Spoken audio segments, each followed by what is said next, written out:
कैसे आप सभी?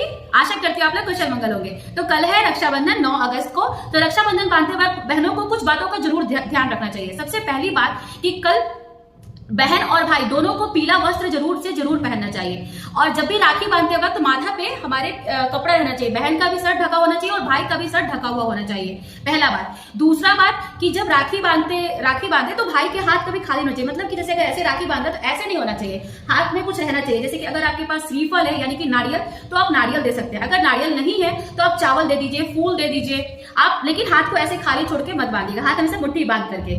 दूसरा कि आप उनको कल विजया तिलक जरूर लगाइए। विजया तिलक का मतलब जैसे एक छोटा हल्दी कुमकुम ये सब मिला करके और यहाँ पे एक तिलक रखिए, उसके बाद यहाँ से ऐसे करिए, इसको कहते हैं विजया तिलक। उस पर थोड़ा सा अक्षत जरूर चिपकाइएगा। उसके बाद उसके भाई को आप थोड़ा सा अक्षत उनके माथे पर भी रखिएगा, उस पर हाथ रखिएगा। इसका जो आपका ऑरा है, आपका वाइब्रेशन है, वो आपके भाई तक जाएगा। ये बहुत अच्छी बात होती है, ये करना चाहिए हर बहन को।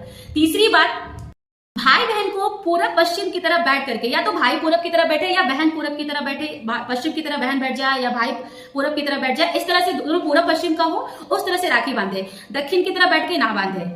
कोशिश करें कि ब्लैक छोड़ करके, ब्लैक, भूरा, नीला, डार्क कलर को छोड़ करके कल ग्रीन पहने। सावन का दिन है प्लस पूर्णिमा का दिन है, तो ग्रीन पहन ले, येलो पहन ले, सफेद पहन ले। सफेद पूर्णिमा का होता है तो सफेद पहने, मगर ब्लैक ना पहने। दोनों कोशिश करें। अपने भाइयों को भी आप जरूर से जरूर कहिएगा कि वो भी इस कलर का कपड़ा पहने। सर पे कुछ पीला रंग का ही रख ले, रुमाल रख सकते हैं या दुपट्टा रख सकते हैं।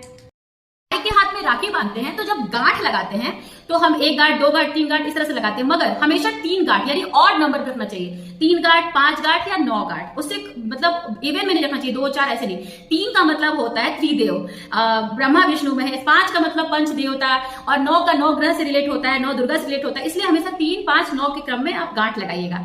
बात कि अगर आपका भाई बिजनेस करता है, किसी चीज में बिजनेस वगैरह में है, अगर उसका बिजनेस सही से नहीं चल रहा है, तो कल आप इलायची जरूर दीजिए। इलायची एक उनके मुंह में खिलाइए भी और उनके हाथ में भी एक इलायची दीजिए, क्योंकि इलायची देने से बुध भगवान का आशीर्वाद मिलता है। बुध ग्रह सही होता है, बुध ग्रह सही होने से आपका बिजनेस खूब दिन दुगुना रात चौगुना होता है, इसलिए इलायची जरूर दीजिए। चौथी बात, आप अपने भाई की आरती उतारना बिल्कुल मत भूलिएगा। मिठाई जरूर खिलाइएगा, या तो अपने घर में बनाया हुआ मिठाई खिलाइए या बाहर से लेकर के आए वो मिठाई खिलाइएगा। और अगर आपका भाई बड़ा है तो उनका आप आशीर्वाद दीजिए, छोटा है तो वो आपका आशीर्वाद लेंगे। इस तरह से सबसे मोस्ट इंपॉर्टेंट बात कि राहु काल में बिल्कुल राखी मत बांध दीजिएगा, क्योंकि राहु काल बहुत अशुभ होता है। तो राहु काल में बिल्कुल एक भद्रा का ध्यान रखना चाहिए और दूसरा राहु काल का। तो ये सब ध्यान में रखते हुए रक्षाबंधन आप बहुत अच्छे से मनाइए।